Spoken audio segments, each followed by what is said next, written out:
자, 이번 시간에는 유전이라는 아주 오래된 수수께끼를 풀어가는 한 편의 과학 탐정 이야기를 따라가 볼까 합니다. 모든 건 아주 단순하고 우리 모두가 한 번쯤 던져봤을 질문에서 시작되죠. 이거 누구나 한 번쯤은 생각해 봤을 질문 아닐까요? 나는 왜 엄마 눈에 아빠 미소를 가졌을까? 우리 형제들은 왜 이렇게 다를까? 이런 현상 뒤에 숨겨진 비밀은요, 사실 인류의 가장 오래된 궁금증 중 하나였습니다. 수천 년 동안 말이죠. 부모의 특징이 어떻게 자식에게 전달되는가 하는 문제는 그저 상상하고 추측할 뿐이었어요. 과학적으로 분석하기 전까지 수정이라는 과정 자체가 그냥 신비의 영역이었으니까요. 고대 그리스 시대부터 사람들은 이걸 설명하려고 애썼는데요. 그때 가장 유력했던 용의자가 바로 혼합설이었습니다. 뭐랄까, 빨간 물감이랑 파란 물감을 섞으면 보라색이 되잖아요. 그런 것처럼 부모의 특성이 자녀에게서 완전히 뒤섞여 버린다는 아주 직관적인 생각이었죠.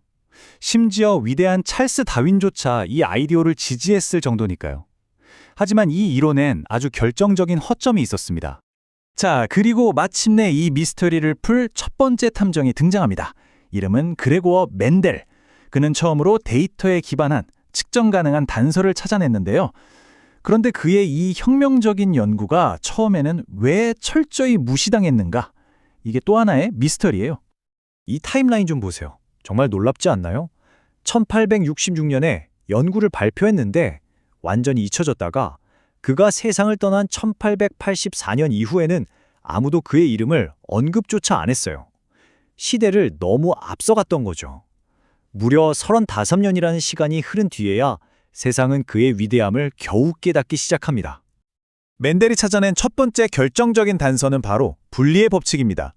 그는 유전 정보가 물감처럼 섞이는 게 아니라 독립적인 알갱이나 인자처럼 존재한다고 생각했어요. 부모에게서 온 서로 다른 인자는 자손에게 전달된 후에도 그 정체성을 잃지 않고 그대로 있다가 그 다음 세대에서 다시 깔끔하게 분리될 수 있다는 거였죠. 이건 당시 상식으로는 정말 말도 안 되는 혁명적인 생각이었습니다. 멘델은 완도콩 실험으로 이걸 명확하게 보여줬습니다. 키 큰 완도콩이랑 작은 완도콩을 교배했더니 다음 세대는 전부 키가 큰 녀석들만 나왔어요. 그런데 말이죠. 그 다음 세대로 가니까 와, 놀랍게도 숨어있던 작은 키 특징이 다시 짠 하고 나타나는 겁니다. 그것도 일정한 비율로요. 유전 인자는 사라지거나 섞이는 게 아니었던 거죠. 그저 잠시 숨어있다가 다시 분리될 뿐이었습니다. 그런데 아무도 이걸 이해하지 못했어요. 그의 위대한 동시대인이었던 다윈조차 멘델의 연구를 전혀 몰랐다고 합니다. 만약 그때 다윈이 멘델의 연구를 알았다면 진화론은 과연 어떻게 달라졌을까요? 정말 과학사에서 가장 안타까운 만약 중 하나입니다. 멘델의 연구가 다시 세상에 알려질 무렵 마침내 과학계에 새로운 무기가 장착되기 시작합니다. 과학자들은 드디어 멘델의 법칙에 대한 물리적인 증거를 바로 세포 안에서 찾아낼 준비가 된 거죠. 현미경 성능이 어마어마하게 좋아지면서 과학자들은 세포 속을 훨씬 자세히 들여다볼 수 있게 됐어요. 그리고 거기서 실처럼 생긴 구조물, 바로 유전 물질인 염색체를 발견했죠. 수정 과정에서 이 염색체가 어떻게 움직이는지 밝혀지면서 마침내 1900년대 초 과학자들은 확신하게 됩니다.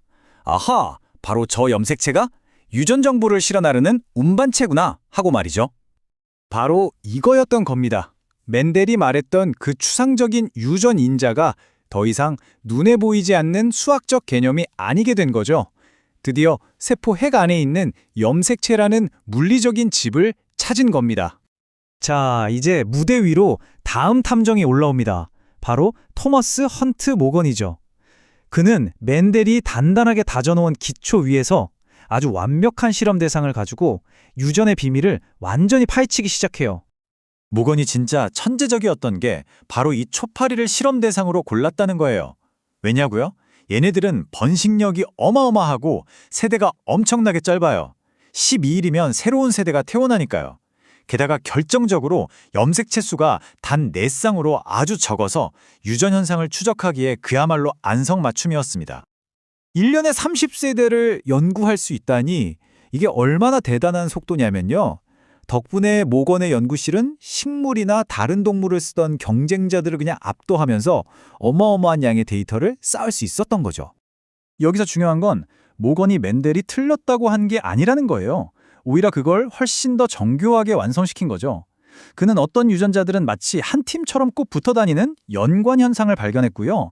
또 가끔은 염색체들끼리 서로 유전자를 교환하는 교차가 일어난다는 것도 알아냈습니다. 이 발견들 덕분에 유전 현상에 대한 우리의 이해는 정말 차원이 달라졌습니다. 그런데 말이죠. 모건의 아이디어, 특히 가장 혁신적이었던 주장은 당시 과학계에서 이게 말이 돼? 하는 아주 회의적인 반응을 얻었습니다. 증명되기 전까지는 그냥 좀 환상적인 추측처럼 들렸거든요. 바로 이 개념입니다. 유전자가 염색체 위에 그냥 아무렇게나 흩어져 있는 게 아니라 마치 목걸이에 구슬을 꿰어놓은 것처럼 일정한 순서로 쫙 줄지어 배열되어 있다는 생각이었죠. 더 대단한 건 뭔지 아세요? 이걸 현미경으로 보고 알아낸 게 아니라는 겁니다. 오직 수많은 초파리 교배 실험에서 나온 통계 데이터만으로 이 결론에 도달했다는 점이에요. 그리고 결국 모건이 옳았습니다. 나중에 이어진 연구들이 그의 통계적 예측이 정확하게 들어맞는다는 걸 증명해냈죠. 이건 마치 보이지 않는 행성의 위치를 오직 수학 계산만으로 예측해낸 것에 비견될 만한 정말 위대한 과학적 성취였습니다. 자, 그럼 이제 이런 생각이 드실 거예요. 그래서 이 초파리 연구가 우리 인간이랑 도대체 무슨 상관인데?